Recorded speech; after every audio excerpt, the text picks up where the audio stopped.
Multipurpose cooperative সোসাইটির নামে গ্রাহকের কাছ থেকে ১,৯০১ কোটি টাকা তুলে নেয় ডেস্টিনি। সেই টাকা থেকে ১,৮৬৫ কোটি টাকা আত্মসাৎ ও পাচার করে প্রতিষ্ঠানটির ব্যবস্থাপনা পরিচালক, চেয়ারম্যান সহ অন্য আসামিরা।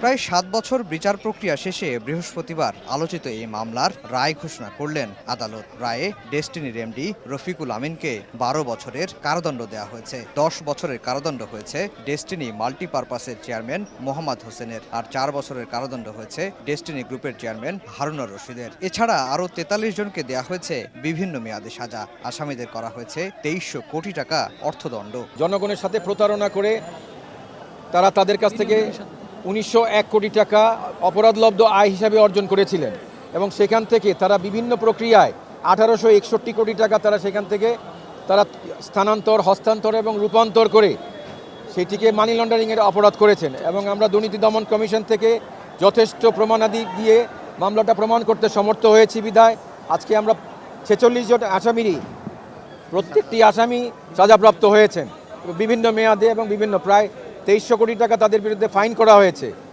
এবং একটি যুগান্তকারী রায় হয়েছে। আদালত ডেস্টিনি মাল্টিপারপাস কোঅপারেটিভ সোসাইটিকে বিলুপ্ত ঘোষণা করেছেন। একই সঙ্গে ক্ষতিগ্রস্ত গ্রাহকদের টাকা ফেরতে উচ্চ আদালতের অবসরপ্রাপ্ত বিচারপতির নেতৃত্বে ৫ সদস্যের কমিটি গঠনের রায় দিয়েছেন আদালত। যারা এখানে সাধারণ সদস্য ছিলেন, যাদের টাকা এখানে বিনিয়োগ হয়েছিল, সেই সমস্ত বিনিয়োগকারীদের জন্য জাজমেন্টের একটা অবজারভেশন এসছে। এ রায়ে সংক্ষুব্ধ ডেস্টিনির আইনজীবীরা। যদিও সর্বোচ্চ সাজা ১২ বছর হলেও ১০ বছর ধরে জেলে থাকায় এমডি ও চেয়ারম্যান খুব শিগগিরই মুক্তি পাবেন বলে জানিয়েছেন তারা। আমরা রায়ে সংক্ষুব্ধ। আমরা আমাদের ক্লায়েন্টের ইনস্ট্রাকশন পেলে, যখন ইনস্ট্রাকশন পাবো, আমরা উচ্চ আদালতে এই রায়ের বিরুদ্ধে আমরা যথাযথ প্রতিকার নেব। ডেস্টিনির রায়কে ঘিরে সকাল থেকেই আদালত প্রাঙ্গণে জড়ো হন কয়েকশো বিনিয়োগকারী। ডেস্টিনির বিরুদ্ধে বৃক্ষরোপণের নামে প্রায় ১,৫০০ কোটি টাকা আত্মসাতের অভিযোগে আরেকটি মামলা বিচারাধীন রয়েছে আদালতে।